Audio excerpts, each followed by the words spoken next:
के शो में। बैरून मुल्क पाकिस्तानियों की जायदादें तफ्तीश अहम मराहिल में दाखिल।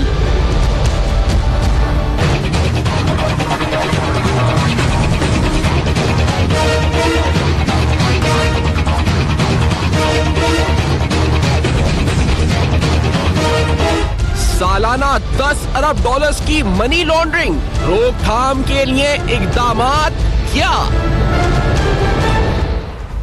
अस्सलाम वालेकुम। बस पर्दा हक़ाइक़ सनसनीखेज़ इंकशाफात प्रोग्राम बेनकाब में हूं आपके साथ सैफान खान।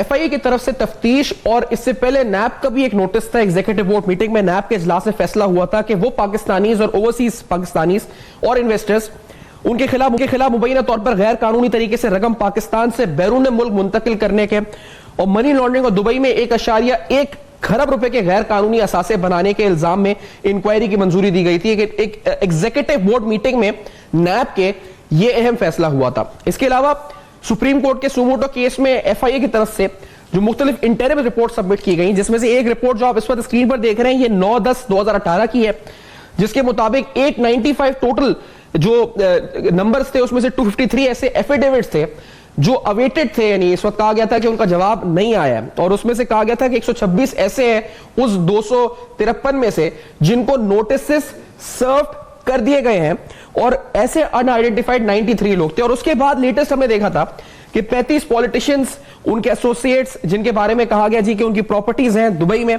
और ये रिपोर्ट FIA ने सबमिट करी सुप्रीम कोर्ट ऑफ पाकिस्तान में, honourable supreme court of Pakistan में। और ओवरऑल FIA जो इन्वेस्टिगेशन कर रहा था वो 3570 पाकिस्तानियों की बात थी कि जिन्होंने 1015 अरब रुपए की प्रॉपर्टी दुबई में UAE के अंदर इस वक्त बनाई है।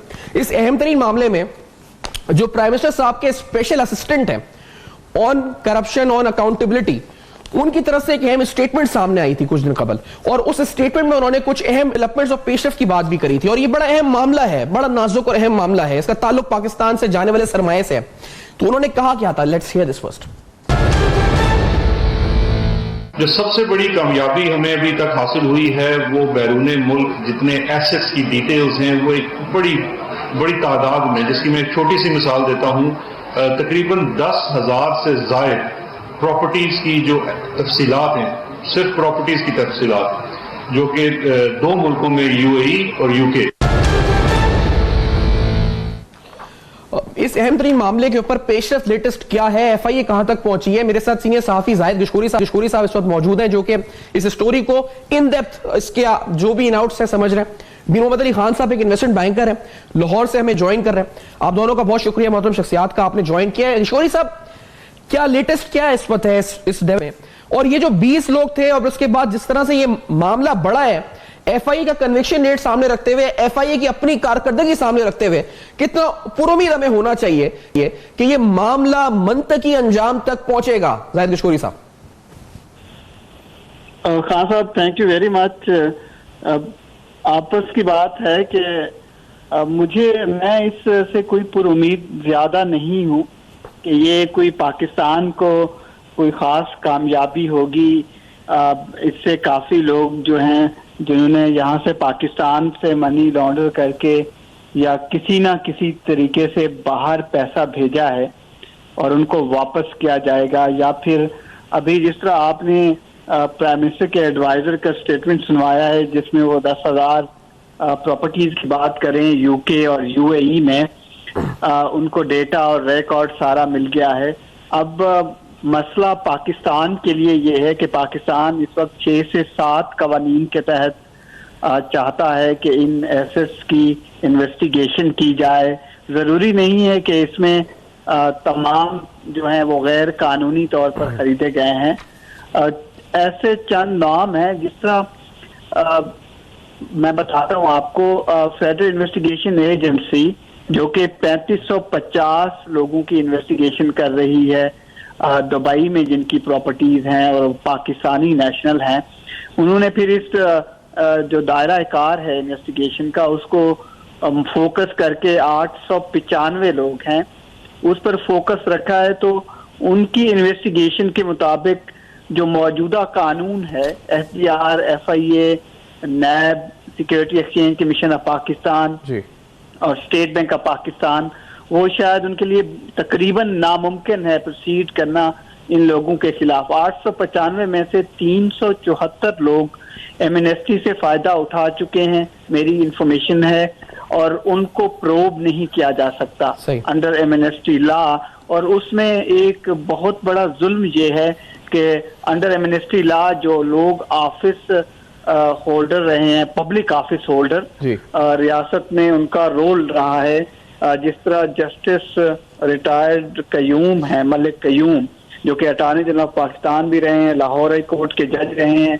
मेरी इंफॉर्मेशन में उसकी 2 प्रॉपर्टीज थी और उन्होंने एमनेस्टी से अब फायदा उठा लिया है। अच्छा गिशोर साहब, एक बात मैं वजाहत आपकी चाहूंगा इस बात पे, क्योंकि ये एक रिपोर्ट इंटरम जो मेरे सामने इस वक्त है, जिसमें आपने जिस तरह जिक्र किया 364 लोग ऐसे हैं जो एमनेस्टी 2018 से फायदा उठा चुके हैं।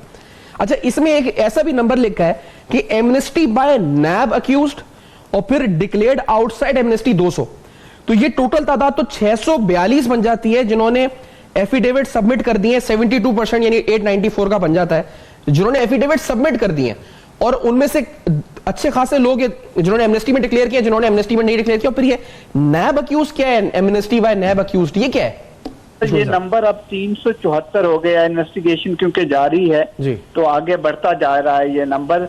उसमें पब्लिक ऑफिस होल्डर नहीं कर सकते, मैंने आपको इसकी मिसाल दी, तो अंडर द लॉ ये कर नहीं सकते। इसके अलावा जो 44 यानी कि 44 लोग ऐसे हैं जिनकी दुबई में प्रॉपर्टीज हैं, FIA उनको इन्वेस्टिगेट कर रहा है और FBR भी कर रहा है, तो वो ऑलरेडी मुख्तलिफ और केसेस में नेशनल अकाउंटेबिलिटी ब्यूरो भी उनको अपनी इन्वेस्टिगेशन में लिया हुआ है, उनके खिलाफ इन्वेस्टिगेशन है।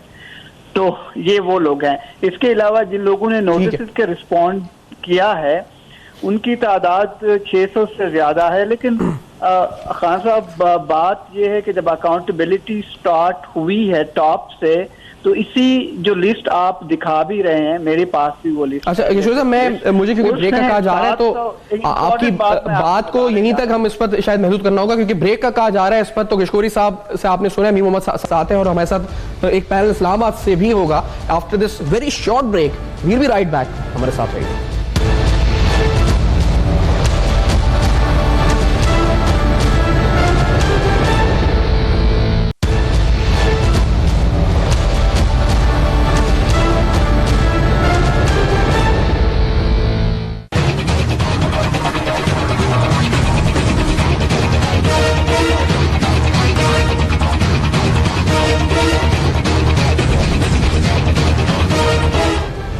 Welcome back. आप देख रहे हैं बेनकाब, और बेनकाब में आपके सामने दुबई की वो प्रॉपर्टीज की फेहरिस्त रखी जिस पर FIA इन्वेस्टिगेशन कर रही है, और उसमें कितने लोगों ने एमनेस्टी क्लेम की है और कितने लोग हैं जो एफिडेविट पे जवाब दाखिल करा चुके हैं और कितनों ने अभी कराना है। ये तफसीलात बताने के बाद आपको जो ब्रिटिश होम सेक्रेटरी की तरफ से जो पाकिस्तान आए थे और एक रीसेंट स्टेटमेंट उन्होंने दी थी बड़ी स्ट्रांग, इससे पहले कि हम नेशनल क्राइम एजेंसी की रिपोर्ट और अपने पैन तजिया लें, ये सुनते हैं कि उनकी तरफ से इस अहम मौजू के ऊपर जो बरतानिया में असासे हैं और दौलत है लूटी हुई पाकिस्तानियों की, उस पर उन्होंने क्या कहा था। Let's hear this first. I heard about the direct impact that money laundering has on Pakistan. It reduces tax, it takes money from basic services, and it's a barrier to investment. With the Prime Minister, I have agreed that tackling corruption is a priority for both of our governments. That is why today I am launching a new UK-Pakistan partnership on justice and accountability. I want to ensure that no one can escape justice or act with impunity. इसी तरह national strategic assessment report जो 2018 की national crime agency की आई, उसमें सिर्फ एक अहम बात जिसमें कहा गया जी, the UK is a prime destination for corrupt foreign politically exposed persons to launder the proceeds of corruption, particularly those from Russia, Nigeria and Pakistan. Pakistan का तीसरे नंबर पर नाम है, और ये एनसीए की रिपोर्ट है नेशनल क्राइम एजेंसी की, जिस वक्त हम आपको दिखा रहे हैं 2018 की रिपोर्ट है। मेरे साथ लियाकत शहवानी साहब इस्लामाबाद में मौजूद है, स्टूडियोज में सीनियर तजनिगार है, आरिफ चौधरी एडवोकेट साहब माहिर कानून, और मीर मोहम्मद अली खान बैंकर साथ मौजूद है। मीर साहब, ये रिपोर्ट्स आती रहती हैं और हमने दावे भी सुन लिए हैं, प्रैक्टिकली जो काम हो रहा है वो कितना इफेक्टिव है, और बिलखुसूस फाइनेंशियल मॉनिटरिंग यूनिट पर आप अपनी रोशनी डालें। आप एक एनालिस्ट इन्वेस्टमेंट बैंकर है, वो अपना काम सही तरह करता तो ये पैसा जाता ही नहीं ना बाहर, उसने क्यों नहीं काम सही किया? मीर साहब, सैफान, ये जो रिपोर्ट्स हैं हमारे दुबई में किसकी कितनी चीज है वो भी आइडेंटिफाई कर, थोड़ा सा डिफरेंस और थ्योरेटिकली आप जब आप क्रॉस ज्यूरिसडिक्शन की बात करते हैं तो आप आइडेंटिफाई वहां पर है, मगर इस वहां पर चले आप एज अ गवर्नमेंट यूएई की को देंगे कि ऐसा हमारे यहां से चोरी क्या है, उसका हक वहां ये कोर्ट में अपील करेगा, वो अपील का प्रोसेस, तो ये प्रॉपर्टीज तो आइडेंटिफाई हो जाए। अच्छा मीर साहब, आपकी जो लाइन है उसमें शायद कोई हमें आवाज आपकी कट कट के आ रही है, तो हम रिकनेक्ट कर रहे हैं इस वक्त, जितनी देर में आपसे राब्ता बहाल होता है। आरिफ चौधरी साहब, ये कवानीन, ये रिपोर्ट्स कितनी इफेक्टिवली काम हो रहा है और are you satisfied Arif Chaudhry साहब जो काम हो रहा है उससे? चौधरी साहब,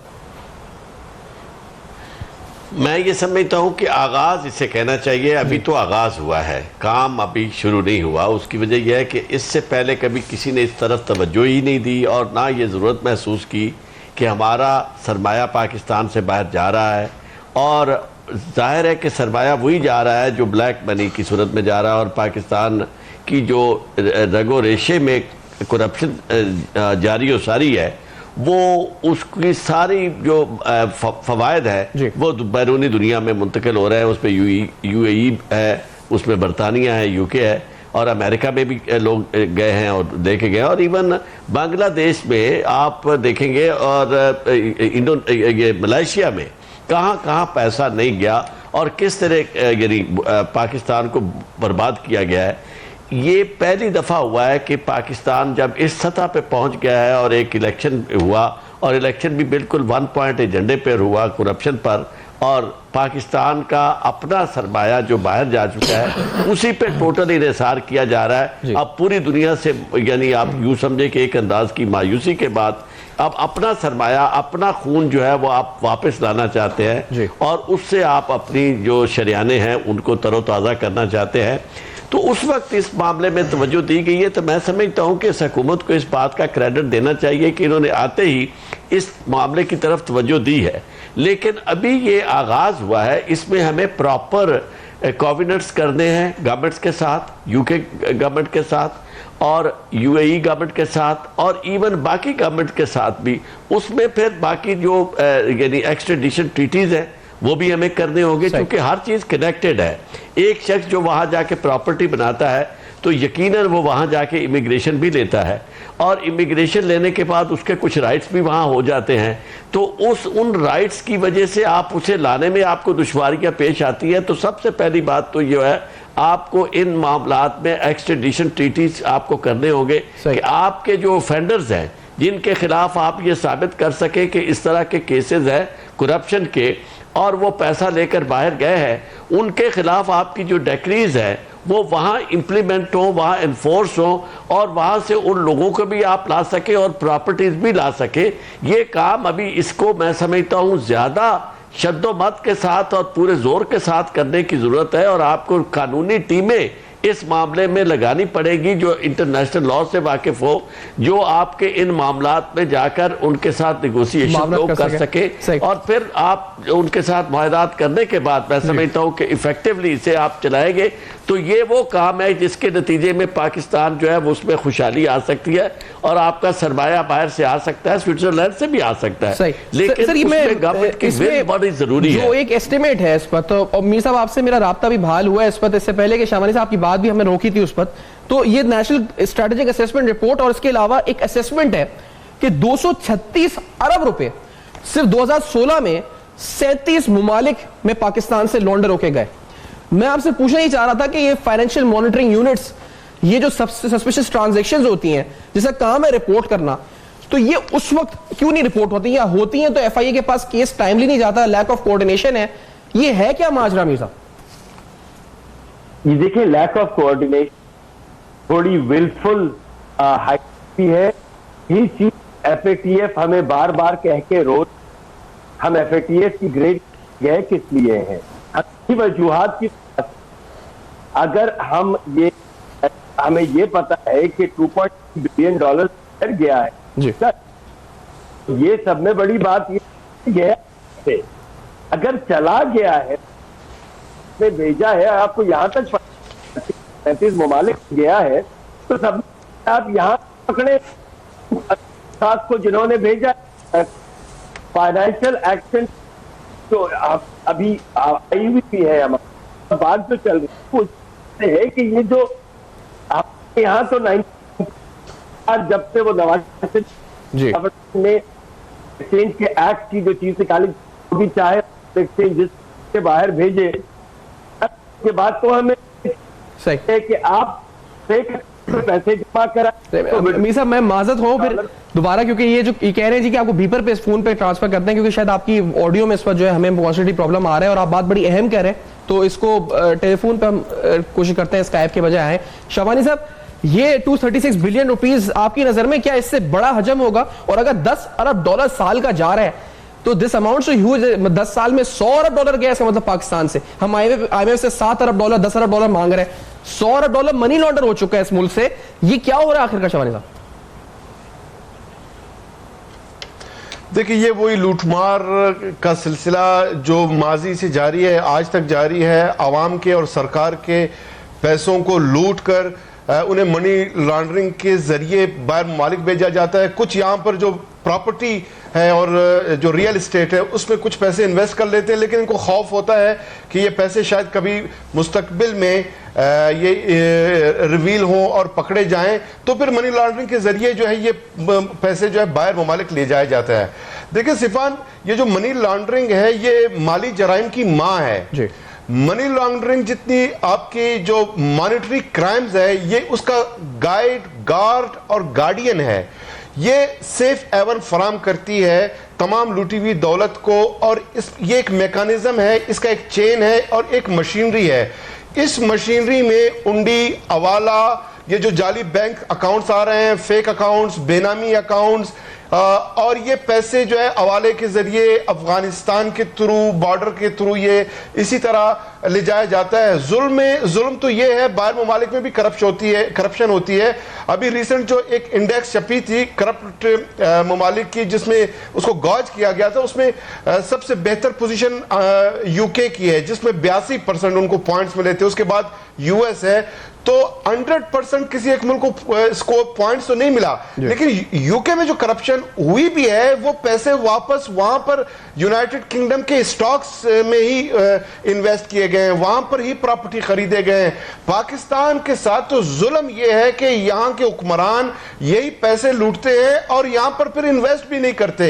यानी बिल्कुल इतना जुल्म आप जितने ममालिक में सिवाय थर्ड वर्ल्ड और अफ्रीकन कंट्रीज के जहां पर करप्शन का पैसा बाहर ले जाया जाता है, तो ये जुल्म यहां पर होता रहा है। और ये वही पैसे हैं, बड़े बड़े प्रोजेक्ट्स हैं जो अवाम के नाम पे जिनको शुरू किया जाता है, ये PSDPs हैं, एनुअल डेवलपमेंट प्लान्स हैं। ये पैसे वही पैसे हैं जो बड़े बड़े ठेकेदारों को ठेके की सूरत में दिया जाता है, कमीशन और किकबैक्स लिए जाते हैं, और कुछ काम में 10 से 15 या 20% ठेकेदारों से लिए जाते हैं। अक्सर काम फर्ज होते हैं। ये सिंध में जो मनी लॉन्ड्रिंग के ये जो केसेस आ रहे हैं, जो फेक अकाउंट्स है, ये फालूदा वाला, ये कुल्फी वाला, आज रिक्शे वाले के अकाउंट से ये 8.5 अरब रुपए एक रिक्शे वाले के अकाउंट से जो निकले हैं, ये कौन सा पैसा है? आम शख्स उसका 10 रुपया गुम हो जाए या कहीं उसका जेब कट जाए, उसको नींद नहीं आती, वो परेशान मारे पड़ता है, पुलिस के पास जाता है कि FIR दर्ज कराए। बड़ी अहम बात है, लेकिन आपने जो बात अहम की है ना सर, जो लोगों के मदर ऑफ ऑल क्राइम, पर लेकिन I have to take a break at this note, और आपको ये बताएंगे कि एमनेस्टी जिन लोगों ने क्लेम की है जी, जिन्होंने नहीं की है इस लिस्ट के मुताबिक, वो कौन से नाम है जिनको नोटिस गए लेकिन उन्होंने जवाब भी नहीं दिया। और फिर बरतानिया की रिपोर्ट बताई तो एक अमेरिका की रिपोर्ट भी दिखाएंगे, और फिर साथ में नैब की तरफ से आगाही इंसदाद बदअनवानी मुहिम, वो आखिर है क्या, जानेंगे इस ब्रेक के बाद। मेरे साथ रहेंगे।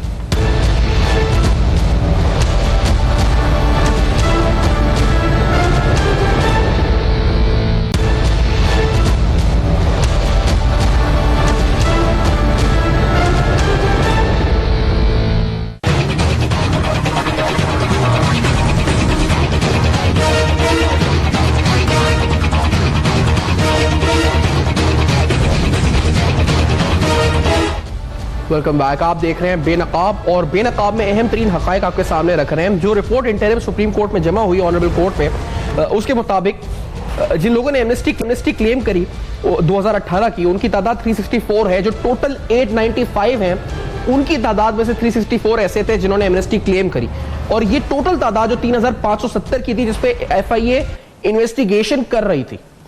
एक अमेरिकी जो इस वक्त नारकोटिक्स डिपार्टमेंट यानी international narcotics control strategy report के मुताबिक, जो रिपोर्ट के अल्फाज है, the practice the international community loses hundreds of billions of dollars every year due to trade based money laundering. The practice also cost Pakistan more than $10 billion a year. अब ये this is a very significant amount, $10 billion. अब ये जो इस report के मुताबिक amnesty claims हुई हैं, जिन्होंने अभी तक जवाब नहीं दिया ताहाल। तो मैं अगर आपसे, जो मेरे पैनल में मौजूद है, मीर मोहम्मद अली खान साहब पहले आपसे, और अब फाइनली आप फोन पर हैं हमारे साथ। सर, ये कौन लोग हैं? इसमें कहते हैं जी सियासतदान, और बड़े बड़े नाम है इस लिस्ट में, तो जिन्होंने ना डिक्लेयर एमनेस्टी में करी, ना वैसे करी। ये बेनामी है जायदादें, क्या है ये जो हो रहा है इस वक्त, तो किस तरह इसे रोका जाए? मीर साहब, वो ड्रग डीलर्स हो या पॉलिटिशियंस हो या कोई मोहतरम क़िबला व काबा हो, कोई भी हो, अगर वो मनी लॉन्ड्रिंग कर रहे हैं तो वो यकीनन अपने नाम पे तो नहीं रखेंगे पैसा, वो बाहर बेनामी में रखेंगे या ट्रस्ट बनाएंगे, आइल ऑफ माइन में बनाएंगे, बहामास में बनाएंगे, बर्मुडास में बनाएंगे। हमारा प्रॉब्लम ये है कि जब पैसा दूसरी तरफ समंदर के चला जाता है, उस वक्त हम चीखो पुकार करते हैं। असल चीज तो हमें इंटरनल कंट्रोल करने हैं। हमारे यहाँ फेक अकाउंट कैसे खुल रहे हैं, हमारे यहाँ मनी चेंजर्स के थ्रू पैसा कैसे जा रहा है, हमें इंटरनल डोमेस्टिक रेगुलेशंस को, सर्वेलेंस को, उसकी इम्प्लीमेंटेशन को देखना है। अगर जब पैसा दूसरी तरफ चला जाएगा तो उसको, उस पैसे को लाना भी बहुत मुश्किल है वापस। और उससे बड़ी चीज ये है कि मैं बार बार FATF की बात कर रहा हूँ, वो आप पैसा दूसरी तरफ जाने के बाद आपको फाइन या पेनलाइज नहीं करते, वो ये कहते हैं कि आपके मुल्क से मनी लॉन्ड्रिंग इनिशिएट हुई कैसे। ये जब तक एक absolute coordination between state bank of Pakistan, securities and exchange commission, FIA, ये नहीं होगी, नैब का काम तो बाद में आता है। नैब का काम जुर्म रोकना नहीं है, जुर्म करने वाले को सजा देना है। बाकी सब इदारों का काम जुर्म होते हुए या होने से पहले रोकना है। तो हम बार बार नैब की बात करते हैं, हम जो असल कल्प्रिट्स है इसके अंदर, उसकी तो बात करते ही नहीं है। किस तरीके से फेक अकाउंट खुले होंगे बगैर स्टेट बैंक ऑफ पाकिस्तान की नोटिस के। वो जो ऑडिट होती है स्टेट बैंक ऑफ पाकिस्तान करता है बैंक की, आया कि वो ऑडिटर्स मिले हुए थे, जो बैंक की खुद ऑडिट करते हैं इंडिपेंडेंटली, आया कि वो मिले हुए थे, इंटरनली जो ऑडिट होती है बैंक की वो मिले हुए थे। हम इन चीजों को जब तक अपने दामन को दागदार होने से नहीं बचाएंगे, और जब तक हम पाकिस्तान में accountability at the point of start नहीं करेंगे, हम इन्हीं चक्करों में घूमते रहेंगे कि जी स्पेन में इतनी प्रॉपर्टीज निकली, दुबई में इतनी निकली, लंदन में इतनी निकली। उसको हम वापस नहीं ला सकते इतनी आसानी से, जितनी आसानी से हम समझ रहे हैं।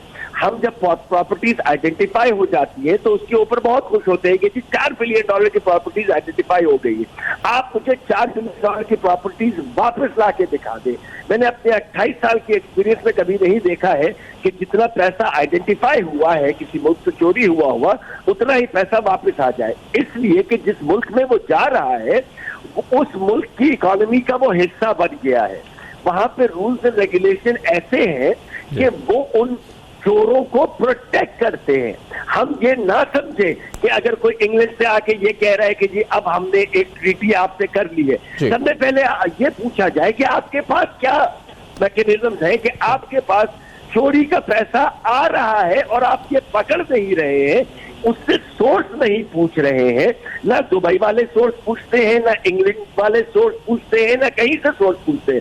हम किस दिन अपने पैरों पर खड़े होकर सीना ठोक के ये पूछेंगे कि जी हमसे तो गलती हुई है, आपसे भी तो गलती हुई है। बड़ा अहम सवाल है ये मीर साहब आप जो रेस कर रहे हैं। आरिफ चौधरी साहब, हमने बड़ा सुना चर्चा $200 अरब का, वो अभी मीर साहब भी जो हकायक बता रहे हैं, $200 अरब भी फिर कहानी हो गई, फिर कहा गया जी है ही नहीं। असद उमर साहब कहते हैं कि वो जो है गलती से हुआ या पता ही नहीं था, वो फिगर ही है ही नहीं, ऐसी एग्जिस्ट ही नहीं करती। तो ये कौम को धोखा दिया जाता है या क्या होता है ये? गिमिक्स होते हैं? क्या है ये इस वक्त? असल में है भी नहीं है क्या, या ब्यूरोक्रेसी इस वक्त छुपा देती है? क्या होता है ये? दुनिया पूरी जो है वहाँ कॉन्सेप्ट ये है कि people are held responsible for their words. ख़ास तौर पर जो लोग इलेक्शन लड़ते हैं, इलेक्शन से पहले अगर कोई वो बात करते हैं तो उनकी बात पे उन्हें बाकायदा पकड़ा जाता है कि जी आपने ये कहा था, अब आप ये बात आपकी पूरी नहीं हो रही। लेकिन यहाँ किसी को कोई पकड़ने वाला नहीं है, और यही वजह है कि हमेशा लोगों ने बहुत सारे फैक्ट्स और फिगर्स दिए और बहुत सारी बातें की और बहुत सारे ऐलानात किए, लेकिन उसके बाद उन ऐलानात पर कभी अमल हुआ नहीं है। एक तो हर शख्स जो पहले जो बात करता है, खासतौर पे कोई भी गवर्नमेंट का जिम्मेदार शख्स, उसे he should be held accountable for his words what ever he has said, क्योंकि किसी को ये इख्तियार नहीं है और किसी को ये हक नहीं पहुंचता कि वो कौम को गुमराह करे। तो मैं ये समझता हूँ कि ये प्रैक्टिस जो है ये ख़त्म होनी चाहिए और आप कौम के सामने सीधे सीधे फैक्ट्स और फिगर दें और उसके बाद बताएं कि भाई आपने ये काम, ये सूरत हाल थी और इतने अरसे में आपने इतनी मनी जो लॉन्डर्ड थी आपने रिट्रीव की है और इतने लोग जो थे इसमें इन्वॉल्व थे उनको आपने कटहरे में आप लेके आए हैं, उनके एक्सट्रेडिशन आपने कराई है, उन्हें मुकदमात में आपने उन्हें सज़ा करवाई है। तो इससे आपका पता चलेगा, क्योंकि 1 पॉइंट एजेंडा जो है वो उसकी एग्जीक्यूशन इसी सूरत में मुमकिन है कि जब आप अपने आप को अकाउंटेबल रखें एक एक चीज़ के लिए, वरना फेक बातें जो हैं इसका असर नेगेटिव होगा। और शबानी साहब, आपकी नज़र में अब क्या इस वक्त फाइनली FIA, नैब इदारे केपेबल है इस वक्त ये सब करने के, और अगर किया जाएगा तो क्या हम एक्सपेक्टेशन भी रखें कोई, या सिर्फ एक एफर्ट होगी जिसका कोई फ्रूट्स नहीं है? शबानी साहब